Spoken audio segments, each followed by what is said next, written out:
Sveiki, esu Lukas Arantukevičius. Dirbu valstybiniam patentų biure ir laikinai einu pramoninės nuosavybės informacijos skyriaus vedėjo pareigas. Šiandien jums norėčiau pristatyti mažų ir vidutinių įmonių fondo projektą. Jis yra skirtas teikti finansinę paramą intelektinę nuosavybę kuriančioms mažoms ir vidutinėms įmonėms. Tai šiek tiek apie tai, ką šiandien kalbėsime, tai jums papasakosiu, kas yra tas MVI fondas, MVI fondo projekto biudžetą, kas gali dalyvauti šitam projekte, bei papasakosiu apie procedūrą norint pateikti dotacijos paraišką, intelektinės nuosavybės veiklas ir kompensacijų dydžius, čekių galiojimą ir aktyvavimą ir čekių gyvenimo laikotarpius. Taip pat kaip apie paraiškas kompensacijai gauti. Taigi, pradėkime nuo to. Kas tas MVI fondas? MVI fondas yra kompensavimo programa, pagal kurią išduodami 4 rūšių čekiai, kurie gali būti naudojami pasirinktoms intelektinės nuosavybės veikloms mokesčiams iš dalies padengti. MVI fondas yra Europos komisijos iniciatyva įgyvendinama ES intelektinės nuosavybės tarnybos, arba trumpiau ESINT. Šiek tiek apie biudžetą pakalbėkime. Tai pirmo ir antrojo čekio biudžetas yra 25 milijonai eurų, trečio čekio biudžetas yra 2 milijonai eurų ir ketvirto čekio biudžetas yra 100 000 eurų. Taigi, kas gali dalyvauti ir kas gali gauti finansavimą? MVI fondo finansinė parama yra teikiama ES įsteigtoms mažoms ir vidutinėms įmonėms vykdančiams ekonominę veiklą. Ar esate maža ir vidutinė įmonė?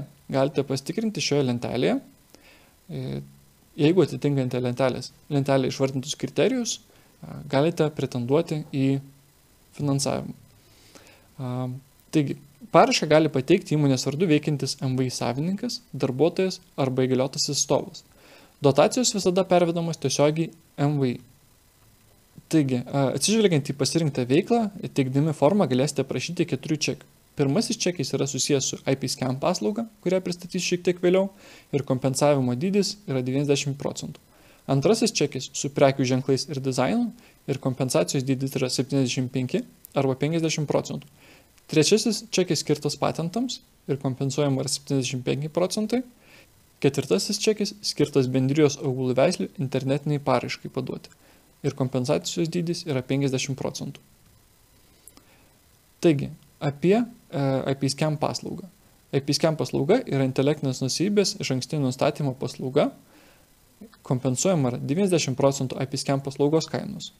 IPscan paslaugą teikia dalyvaujančių valstybių narių intelektinės nuosavybės tarnybų pasirinkti ir koordinuojami specialistai. Kitaip sakant, IPscan ekspertai. Šiuo metu turime 29 patvirtintus ekspertus. IPscan paslauga apima visas intelektinės nuosavybės teisės, prekių ženklus, dizainus, patentus, naudinguosius modelius, augalų veislės, geografinės nuorodas, net tas, kurios yra neregistruotos, kurių negalima užregistruoti, pavyzdžiui, autorių teisės, komercinės paslaptis, taip pat įmonių pavadinimus ir domenų vardus. Atlikęs vertinimą, IPscan ekspertas jums pateiks išsamią ataskaitą apie jūsų intelektinės nuosavybės strategiją ir pasiūlys geriausios praktikos pavyzdžių ir rekomendacijų, kaip ateityje valdyti ir apsaugoti jūsų intelektinės nuosavybės teisės. Lietuvai nustatyti didžiausia suma už IPscan paslaugą yra 700 eurų. Todėl Lietuvos maža arba vidutinė įmonė gali sugrąžinti daugiausiai 630 eurų. Taigi, antrasis čekis yra susijęs su prekių ženklų ir dizaino registravimu. Kompensuojama yra 75% nacionalinio, regioninio ir ES prekių ženklų ir dizaino mokesčių sumos. MVI gali prašyti kompensuoti 75% prekių ženklų ir dizaino mokesčių iš prekių ženklo ar dizaino apsaugą ES, įskaitant paraiškos, klasės, ekspertizės, registracijos, paskelbimo ir paskelbimo atidėjimo mokesčius, bei 50% už ES ribų prekių ženklų ir dizaino apsaugos mokesčių sumos.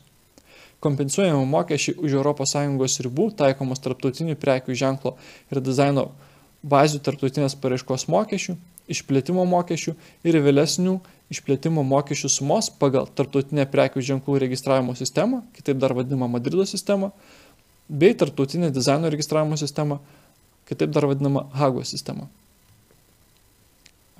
Trečiasis čekis yra susijęs su patentais.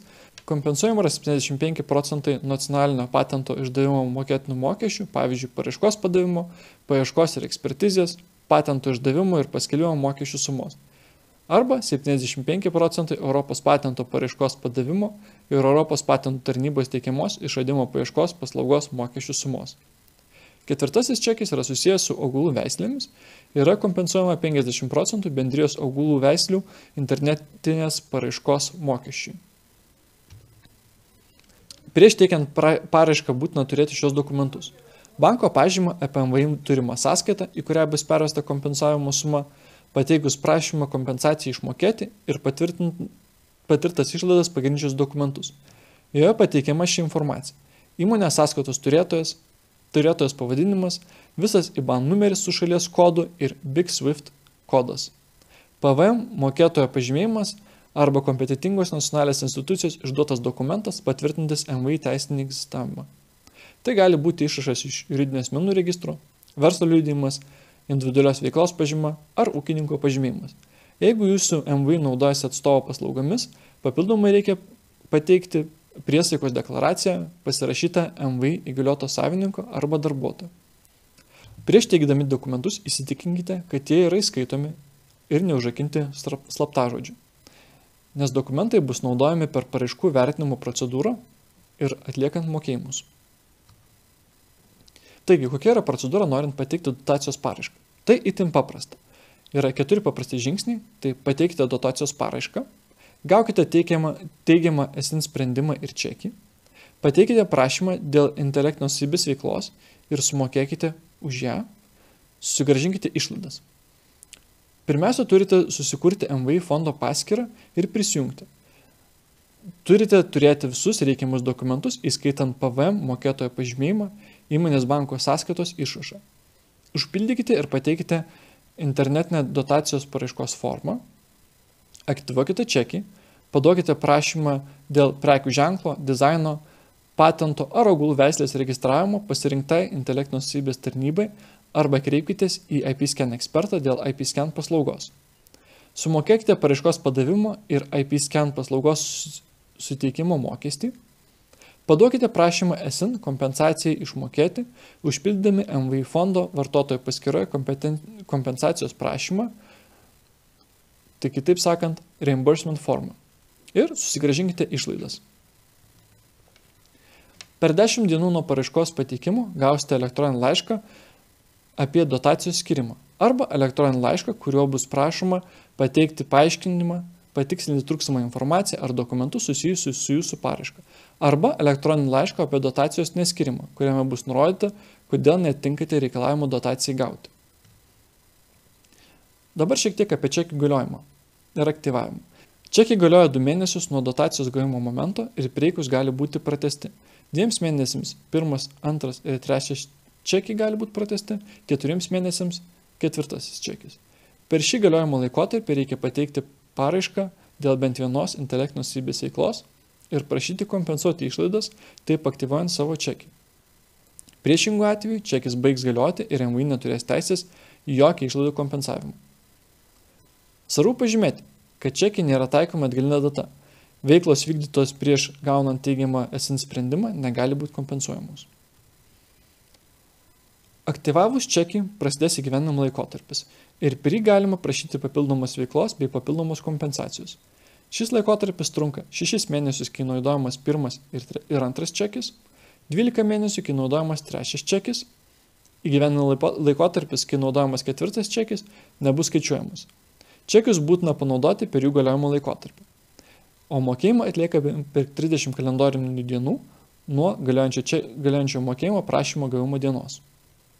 Jeigu norėtumėte sužinoti daugiau apie šį projektą, siūlome apsilankyti ESIN puslapyje, Valstybinio patentų biuro puslapyje arba Intelektinė LT puslapyje, kur rasite tikrai išsamią informaciją apie šį projektą bei gidą, kaip paduoti paraišką. Jeigu jums reikėtų daugiau informacijos, taip pat galite kreiptis į mus paštu arba telefonu. Taigi, linkiu sėkmingai pasinaudoti šią paramą ir jeigu turėtumėte papildomų klausimų, kreipkitės nurodytais kontaktais.